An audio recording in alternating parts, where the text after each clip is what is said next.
네, 시청자 여러분 안녕하십니까? 뉴스타트 3부 시작합니다. 첫 소식입니다. 설 연휴 셋째 날인 오늘 귀성길과 귀경길 양방향 모두에서 정체가 이어질 것으로 보입니다. 한국도로공사는 설 연휴 셋째 날 전국에서 505만 대 차량이 이동할 것으로 보인다며 평소 월요일보다 교통량이 많을 것으로 내다봤습니다. 귀성길 정체는 새벽 6시쯤부터 시작돼 오전 11시쯤에 최대에 이르렀다가 오후 5시쯤에 해소될 것으로 보입니다. 귀경 방향 정체는 오전 9시쯤부터 시작되고요. 오후 4시쯤에 가장 심하다가 저녁 10시쯤에나 풀릴 것으로 보입니다. 새벽 6시 기준 서울 요금소에서 출발하면 부산까지는 5시간, 대구까지는 4시간, 광주까지는 4시간, 강릉까지는 2시간 40분이 걸릴 것으로 보입니다. 반대로 부산에서 서울까지는 4시간 반, 대구에서 서울까지는 3시간 반, 광주에서 서울까지 3시간 20분, 강릉에서 서울까지는 2시간 40분이 걸릴 것으로 보입니다. 네, 이번엔 정치권 소식 살펴보겠습니다. 이해운 전 기획예산처 장관 후보자가 낙마한 뒤에 청와대는 한 달 가까이 새 후보자를 물색하고 있습니다.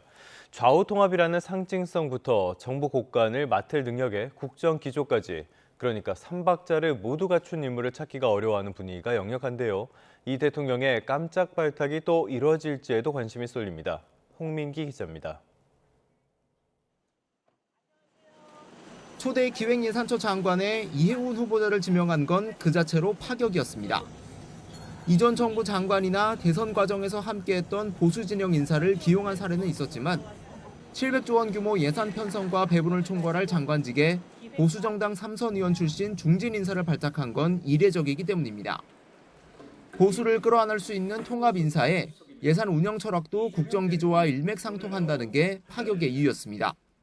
경제민주화 철학에 기반해 최저임금법, 이자 제한법 개정안 등을 대표 발의하고 하지만 국민의힘은 배신자라며 이 후보자를 즉각 제명한 뒤 파상 공세에 나섰고 보좌관 갑질, 가족 위장 청약 논란 등 이 대통령조차 놀랄 정도로 하루가 멀다 하고 새 의혹이 쏟아졌습니다.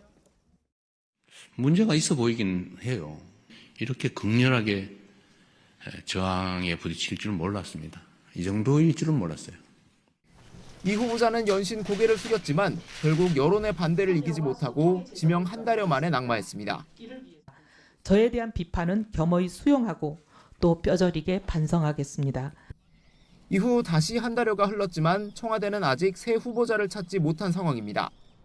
경제 분야는 보수적 가치를 존중해야 한다는 이 대통령 지론대로 통합 상징성의 예산 관리 능력, 국정 철학까지 3박자를 갖춘 적임자를 물색하고 있지만 여의치 않다는 분위기입니다. 청와대 핵심 관계자는 예산 배분은 국정 운영의 핵심인 만큼 아무나 뽑을 순 없다며 새 후보자를 쉽게 찾기는 어려운 상황이라고 전했습니다. 우선 정치권에선 이광재 전 민주당 의원을 비롯해 여권 인사들이 물망에 오르내리고 있습니다. 다만 이 대통령은 경제 관련 부처 장관만큼은 통합 인사 기조를 이어가겠다는 의지를 유지하고 있는 것으로 전해져 새 후보자를 찾는 데는 더 시간이 걸릴 것으로 보입니다. 이 대통령이 이번에도 보수 인사를 지명하는 정치적 도전에 나설 가능성이 크다는 건데 이미 한 차례 벽에 부딪힌 만큼 인선에 따른 부담도 더 커지게 됐습니다. YTN 홍민기입니다. 국민의힘이 당사 간판을 지우고 당명 개정 작업에 속도를 내고 있습니다. 설 연휴 뒤 이르면 이달 안에 확정될 것으로 보이는데요. 그동안의 사례를 보면 단순히 당명만 바꿨을 땐 민심이 크게 호응하지 않았습니다. 이번에 승부수가 통할지 박광열 기자가 짚어봤습니다. 여의도 중앙당사의 당 명칭과 로고를 지운 국민의힘. 대신 청년이 당명을 지우고 다시 쓴다는 취지가 담긴 이미지 패널로 변화 의지를 강조했습니다. 비상계엄 사과에 이어 최신안의 하나로 당명 개정 카드를 꺼내든 국민의힘 장동혁 대표. 70% 가까운 당원 투표 지지로 급물살을 탔습니다. 당명 개정을 통한 이기는 변화와 새로운 시작에 대한 당원분들의 분명한 열망을 확인할 수 있었습니다. 대국민 공모에서 국민과 자유, 공화와 미래, 혁신 등의 키워드가 제안되는데 보수의 가치를 담겠지만 특정 이념에 치우치는 일은 없을 거란 목소리도 나왔습니다. 극우 쪽으로 가는 이런 노선을 자꾸 이제 그 프레임을 만들어서 꼭 그렇진 않을 것이다. 저희 당은 미래로 가는 정당을 지금 생각하고 있는 것이지. 당명에는 보수와 진보를 막론한 정치권 간판 교체의 역사, 각 진영의 흥망성쇠가 고스란히 담겨 있습니다. 열린우리당부터 더불어민주당까지 민주당 계열의 당명 변경은 노무현 정부 레임덕이 극에 달했던 2007년에서 친안철수, 호남계와 갈등 끝에 갈라섰던 2015년 사이 7차례나 집중됐습니다. 보수정당은 박근혜 전 대통령 탄핵이 주요 변곡점이었습니다.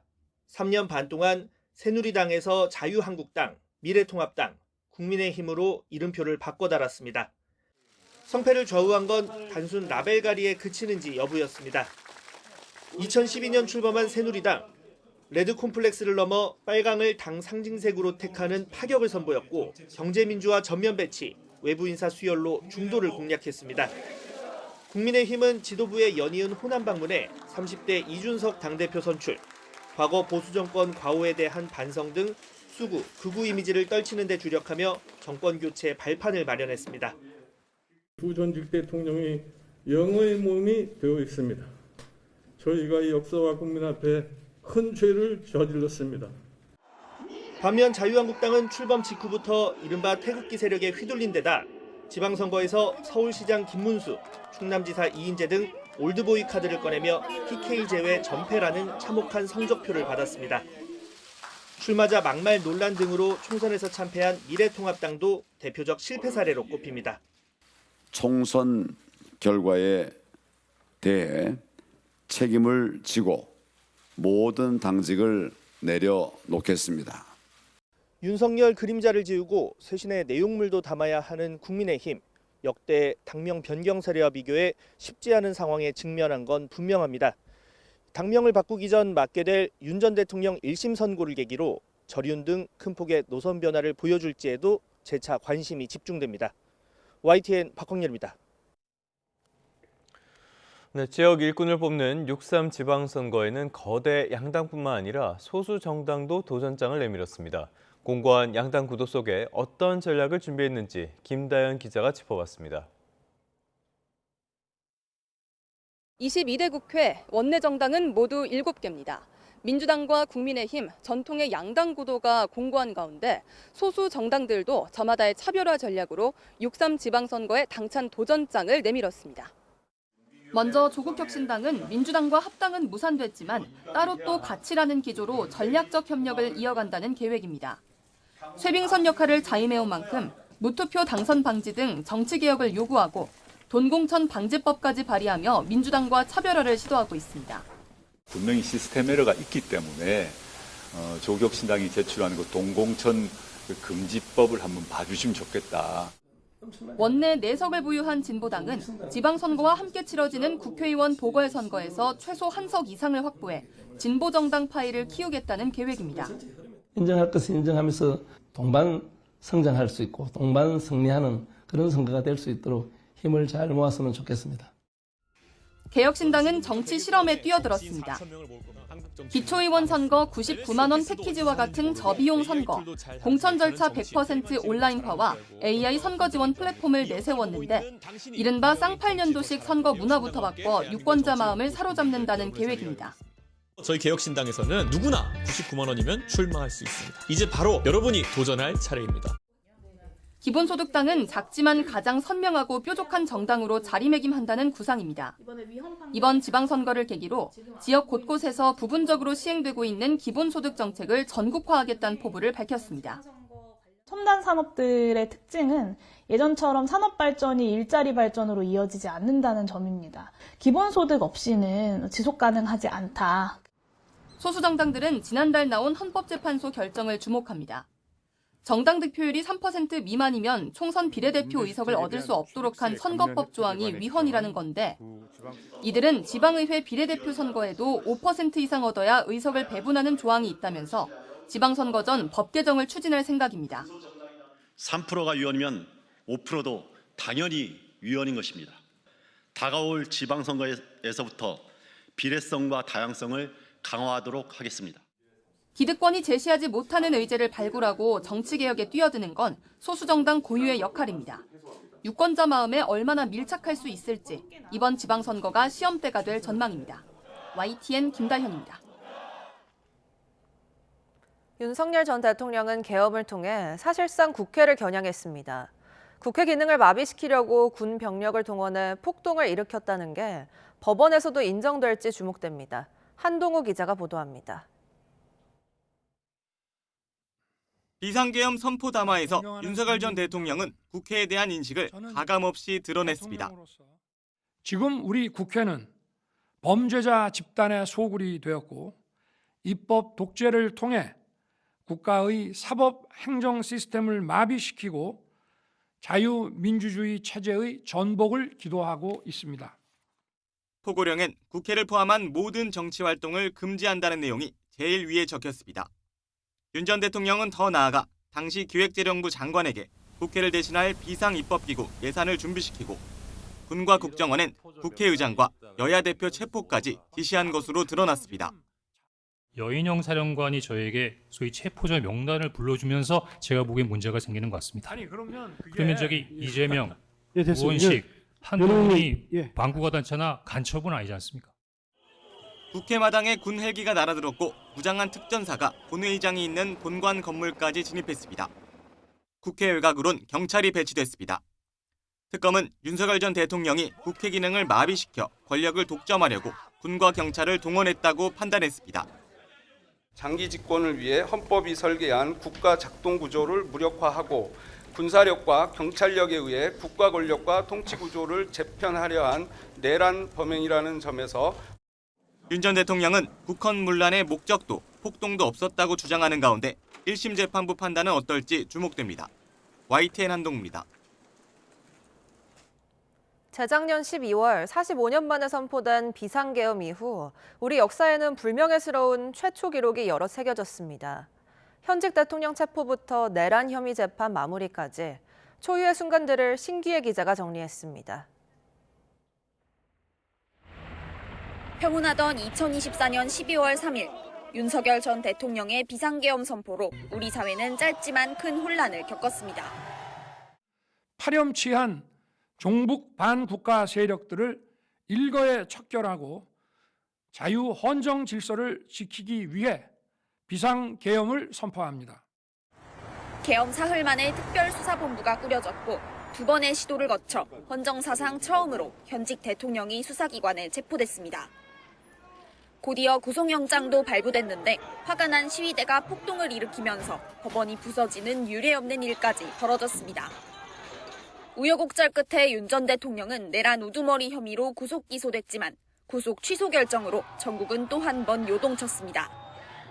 탄핵 이후 출범한 내란 특검은 빠른 속도로 윤 전 대통령을 다시 구속했습니다. 직권남용 권리행사 방해죄 등으로 서울중앙지법에 구속영장을 청구하였습니다. 윤 전 대통령 재판을 통해 사상 처음으로 재판의 중간 과정도 일반의 영상으로 공개됐습니다. 마지막 재판에서 윤 전 대통령은 전직 대통령으로서는 두 번째로 사형을 구형받았습니다. 피고인 윤석열에게 사형을 구형합니다.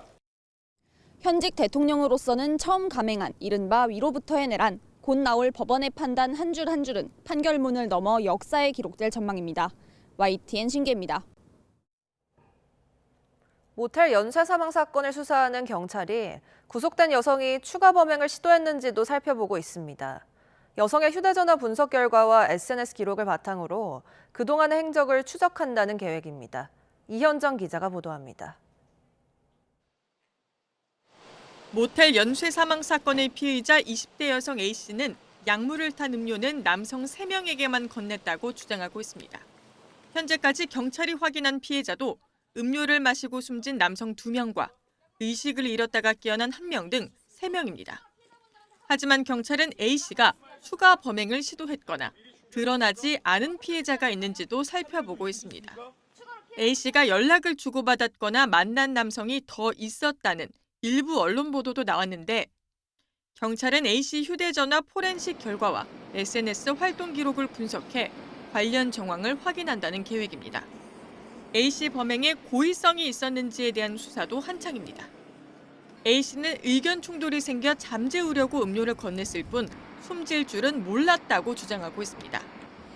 하지만 경찰은 A씨가 집에서 미리 음료를 준비한 것으로 보이는 점, 피해자가 정신을 잃었다 회복한 첫 범행 이후 약물 양을 2배 이상 늘린 점 등을 주목하고 있습니다. 계획 범행에 무게를 두고 숨진 피해자들과 숙박업소에 간 경위 등 사건 당시 상황을 구체적으로 재구성하는 데 주력하고 있습니다. 모텔에 들어갈 때 어떤 상황이었는지도 봐야 되고요. 계획 범행이라는 건 횟수랑도 중요하잖아요. 계속해서 여러 번 했다는 건 자기가 계획해서 이 범행을 계속 이어나갔다는 거니까. 경찰은 A씨를 상대로 조만간 프로파일링과 사이코패스 검사도 진행할 예정인데 고의성이 확인되면 혐의를 상해치사해서 살인죄로 변경할 계획입니다. YTN 이현정입니다. 어젯밤 9시 40분쯤 대전시 대덕구 갑천 도시고속도로에서 20대 운전자 A씨가 몰던 승용차 한 대가 세종 방향으로 역주행하다가 간선 급행버스 BRT를 정면으로 들이받았습니다. 이 사고로 A씨가 현장에서 숨졌고 버스기사와 승객 등 20여 명 가운데 4명이 병원으로 옮겨졌습니다. 경찰은 버스기사 등의 진술 등을 토대로 정확한 사고 원인을 조사할 예정입니다. 네, 이번엔 국제 뉴스 살펴보겠습니다. 미국과 이란이 조만간 핵 협상을 열기로 하면서 지역의 긴장감은 완화될 것으로 보입니다. 하지만 협상이 결렬될 경우 미국의 직접 공격 가능성이 크다는 관측도 나옵니다. 뉴욕에서 이승윤 특파원입니다. 미국이 에이브라임 링컨 항공모함에 이어 제럴드 포드 항공모함 전단을 중동에 추가 파견하기로 하면서 불안해진 이란. 오는 17일 미국과 스위스 제네바에서 핵 프로그램 협상을 열고 교착 상태를 타개하기 위한 논의에 나섭니다. 미국에선 스티브 위트코프 대통령 특사와 트럼프 대통령의 사위인 제러드 쿠슈너가, 이란에선 아바스 아라그치 외무장관이 참석할 전망. 이란은 미국이 제재 해제 논의에 나선다면 핵 협상 타결을 위해 양보할 용의가 있다는 뜻을 내비치며 강경한 태도에서 한 발 물러섰습니다. و اگر راه دیپلماسی رو انتخاب بکنند ما هم به همون مسیر خواهیم رفت. اگر با مردم ایران با زبان تکریم صحبت بکنند با زبان تکریم پاسخ خواهیم داد. 마지드 타흐트라반시 이란 외무부 차관은 협상 타결 의지에 대한 증거로 비축 중인 60% 농축 우라늄을 희석하는 방안을 제시했습니다.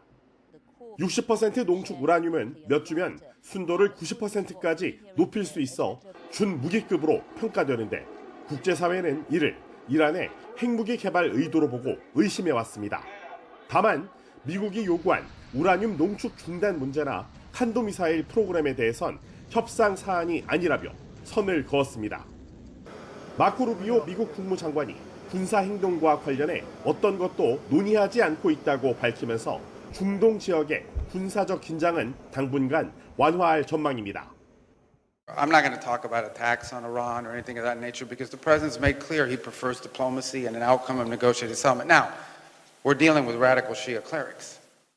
다만 트럼프 대통령은 2달 전 이란과 협상이 결렬될 경우 이스라엘의 이란 공격을 지지하겠다는 뜻을 밝혔다는 보도가 나온 만큼 협상 결렬 시 이란 공격 가능성은 커질 것으로 보입니다.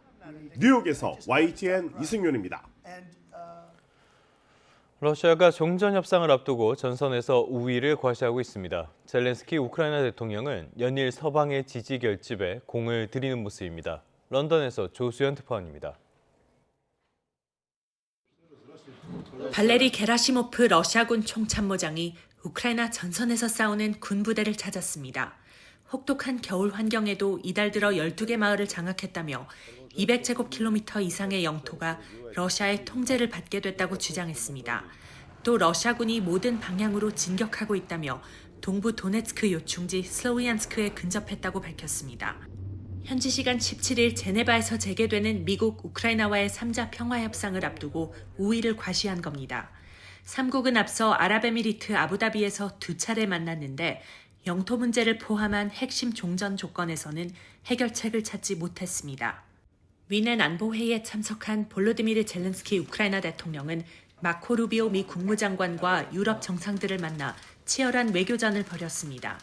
젤렌스키 대통령은 평화협정 체결을 위해선 최소 20년간 미국의 안전보장이 필요하다고 촉구하며 유럽에는 EU 가입 시한을 정해달라고 호소했습니다. 또 협상 과정에서 미국이 우크라이나에 양보를 강요하고 있는 것 같다는 불만도 드러냈습니다. 젤렌스키 대통령은 휴전시 우크라이나에 배치될 유럽 안전보장군에 미국이 제공할 구체적인 지원 내용도 평화협정에 명시돼야 한다고 요구했습니다. There must be real security guarantees for Ukraine and for Europe, strong security guarantees. And we know clearly what those guarantees must include. 루비오 장관은 위넨 안보회의 연설에서 협상 상황과 관련해 양측 간 이견이 상당수 좁혀졌다면서도 핵심 문제는 여전히 남아있다고 언급했습니다. Do it and whether we can find terms that are acceptable to Ukraine upon that Russia will always agree to, but we're going to continue to test it.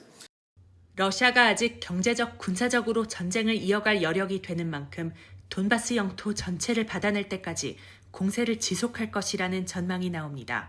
런던에서 YTN 조수연입니다.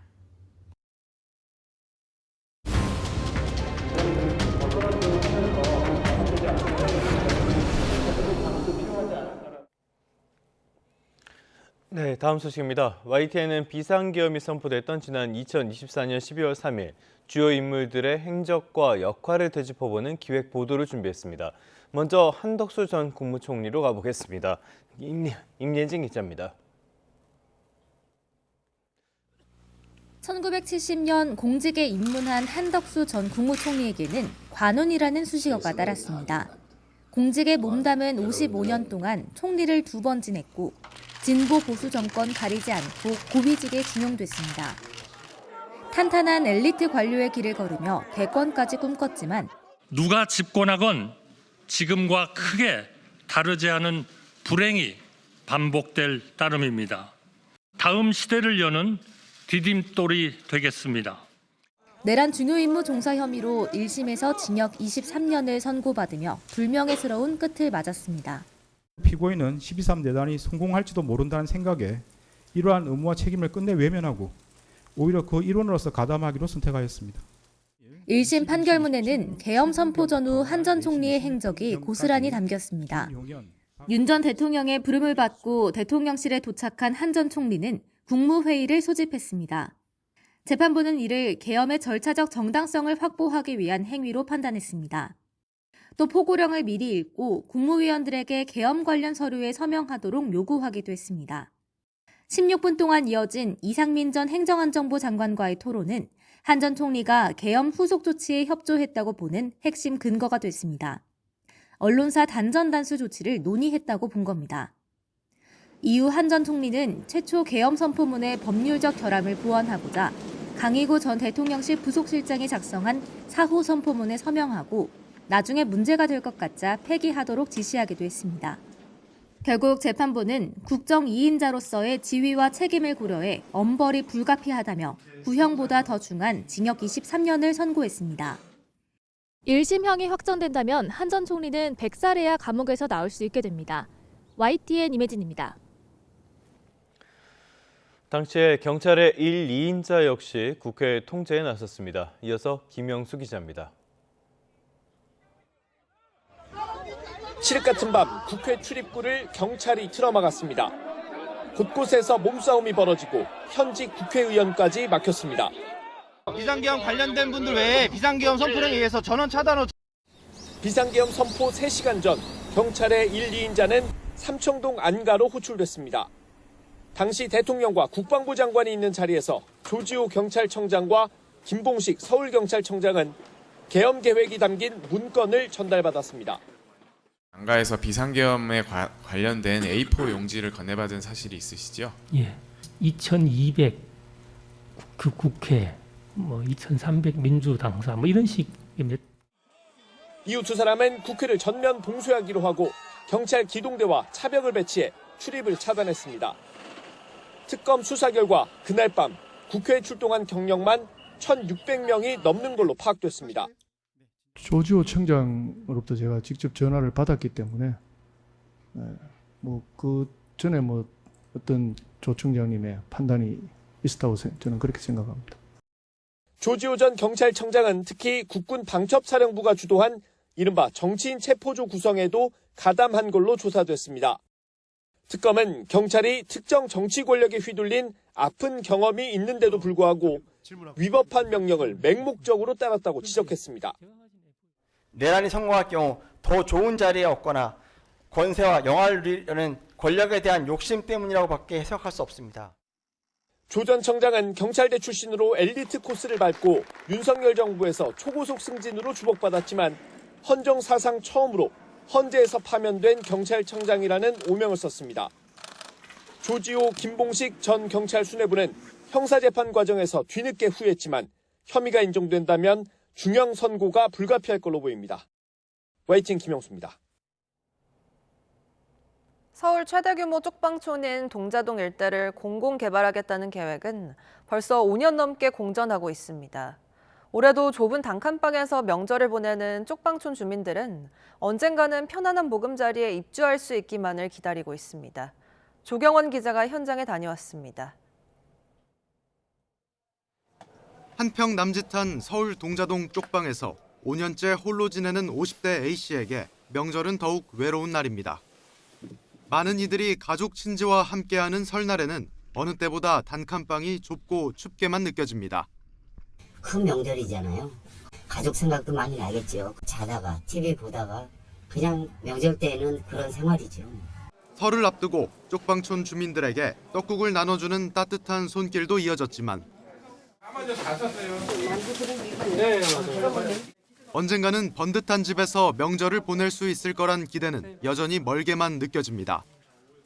일대를 재개발해 공공임대주택을 제공해주겠다는 5년 전 정부 발표에 희망을 품었지만 사업 첫 단계인 공공주택지구 지정조차 이루어지지 않고 있기 때문입니다. 내 방에서 커피라도 한 잔 먹고 싶고 종교에 있는 사람들은 같이 기도 한번 하고 싶어 그러는 거지 뭐. 개발을 기다리던 고령의 쪽방 거주민들이 잇따라 세상을 떠나면서 일부 주민은 영정을 들고 청와대까지 행진도 했습니다. 지난 5년간 동자동 쪽방촌에서 숨진 주민은 150명이 넘습니다. 이달 초에도 60대 남성 주민 1명이 이곳 근처 쪽방에서 홀로 생을 마감했습니다. 국토교통부는 민간 개발 방식을 선호하는 토지 소유주들을 설득하는 데 시간이 오래 걸리고 있다고 설명합니다. 다만 지난달 쪽방촌 공공주택 사업은 분양가 상한제에서 제외하는 주택법 개정안이 국회를 통과한 만큼 사업성 개선 가능성을 적극 홍보하며 소유주들을 다시 설득할 계획이라는 입장입니다. 지지부진했던 개발 계획이 이제는 속도를 낼 수 있을지 오랜 시간 편안한 보금자리를 바라온 쪽방촌 주민들은 다시 한번 기대를 품어봅니다. YTN 조경원입니다. 설 연휴 첫날 술을 마시고 차를 운전하다가 주차된 차를 들이받은 뒤 난폭 운전을 하며 경찰과 추격전을 벌인 50대 남성이 경찰에 붙잡혔습니다. 대전 유성경찰서는 50대 A씨를 현행범 체포했습니다. A씨는 그제 새벽 0시쯤 대전 복명동에서 만취 상태로 1톤 화물차를 운전하다가 주차된 차를 들이받고 달아난 혐의를 받고 있습니다. A씨는 신고를 받고 출동한 경찰의 추적을 피해 도로보호 난간과 신고자 차를 들이받으며 14km 정도를 달아나다가 붙잡혔습니다. 경찰 조사 결과 A씨의 혈중 알코올 농도는 면허 취소 수준이었던 것으로 전해졌습니다. 경찰은 A씨를 상대로 정확한 경위를 조사하고 있습니다. 최근 경남 창원과 울산에서 방화로 억새밭이 불탔습니다. 건조한 날씨가 이어지는 가운데 억새에서 시작된 불은 대형 화재로 이어질 수도 있어 각별한 주의가 필요해 보입니다. 임형준 기자입니다. 낙동강변 억새밭에서 희뿌연 연기가 피어오르더니 이내 시뻘건 불길로 바뀝니다. 불은 삽시간에 번져 불과 3시간 반 만에 축구장 60여 개 넓이인 45헥타르를 태웠습니다. 앞서 울산 태화강 억새 군락지에서도 불이 나 3.5헥타르가 잿더미로 변했습니다. 그런데 알고 보니 두 곳 모두 일부러 불을 지른 것으로 확인됐습니다. 특히 두 곳 모두 건조 경보가 발효된 터라 매우 건조해 불길이 더욱 빠르게 확산한 것으로 추정됩니다. 억새는 건조한 날씨엔 바짝 말라있어 작은 불씨에도 삽시간에 큰 불로 이어지고 생명을 앗아가기도 합니다. 지난 2014년엔 전남 담양 펜션에서 불이 나 5명이 숨지고 12명이 다쳤는데 당시 바비큐장 지붕의 억새가 불을 키웠습니다.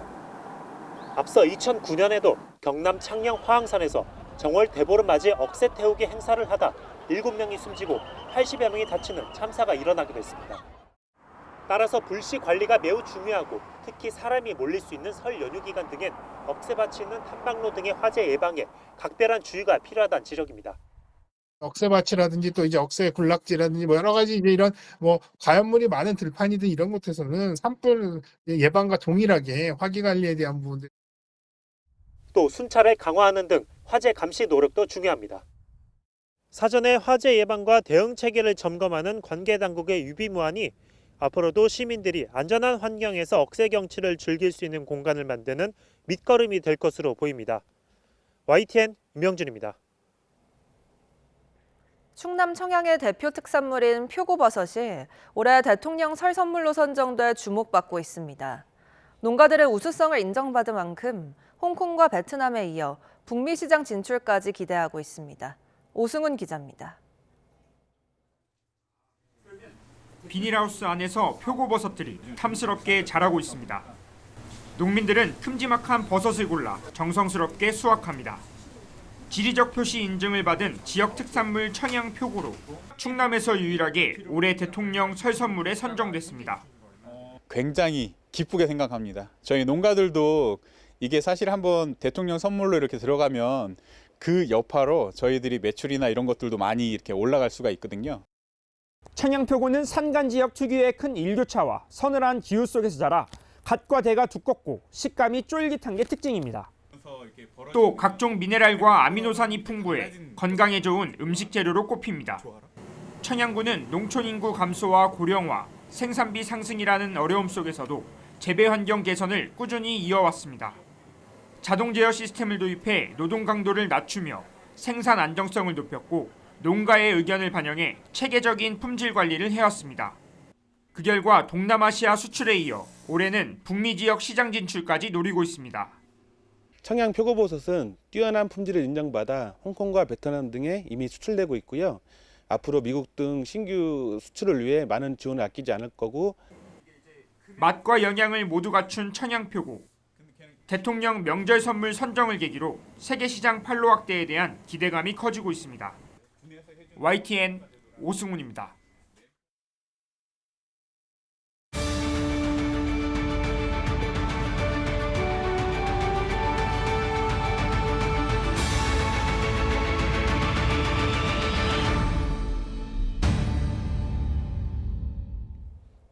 우리나라 여자 컬링 대표팀이 밀라노 코르티나 동계올림픽에서 일본을 물리치고 4강 진출의 청신호를 밝혔습니다.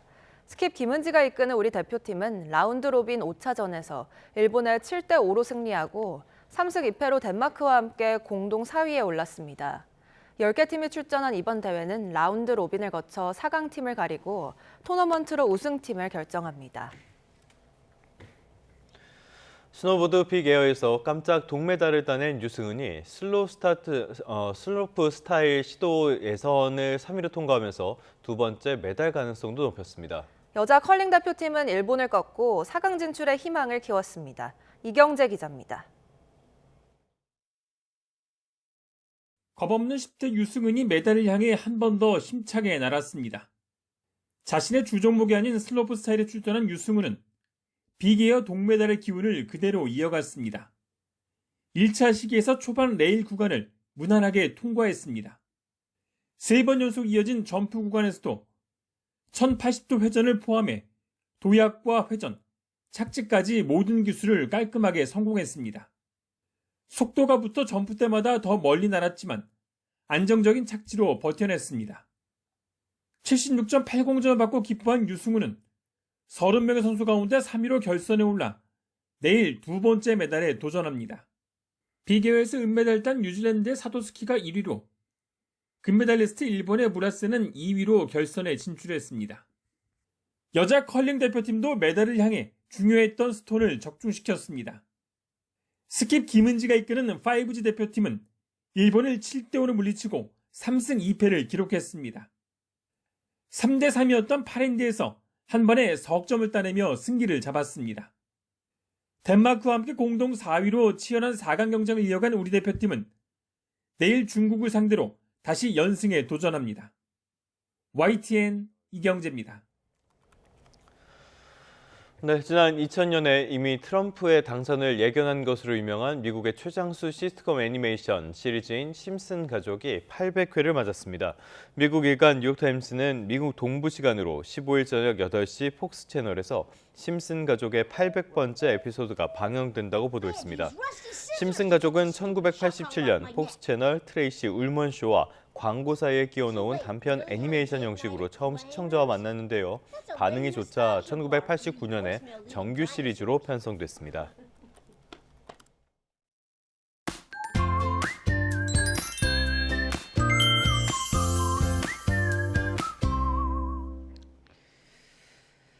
오늘 아침은 어제에 비해 다소 춥습니다. 현재 서울 기온이 영하 1.3도로 어제보다 7도가량 낮은데요. 낮 기온은 영상 7도로 어제보다 낮긴 하지만 그래도 평년보다는 온화하겠습니다. 동해안은 눈비 소식이 있습니다. 현재 강원 산간에는 대설주의보 내려져 있는 가운데 강원 북부 동해안에 강한 눈이 오고 있는데요. 강원 산간에는 10cm 이상, 강원 북부 동해안에도 최고 8cm의 많은 눈이 오겠습니다. 오늘 동해안의 눈과 비는 밤에 대부분 그치겠지만 울산은 모레 새벽까지 이어지겠고요. 이 눈비가 내리면서 건조함은 해소될 것으로 예상됩니다. 현재 기온 살펴보면 춘천이 영하 4.4도, 대구가 영상 4.3도고요. 낮 기온은 춘천이 8도, 창원 12도, 부산은 13도까지 오를 것으로 보입니다. 설날인 내일은 맑고 이맘때 겨울 날씨를 보일 전망입니다. 날씨였습니다. 네, 뉴스타트 3부 마치겠습니다. 시청해주신 여러분 고맙습니다.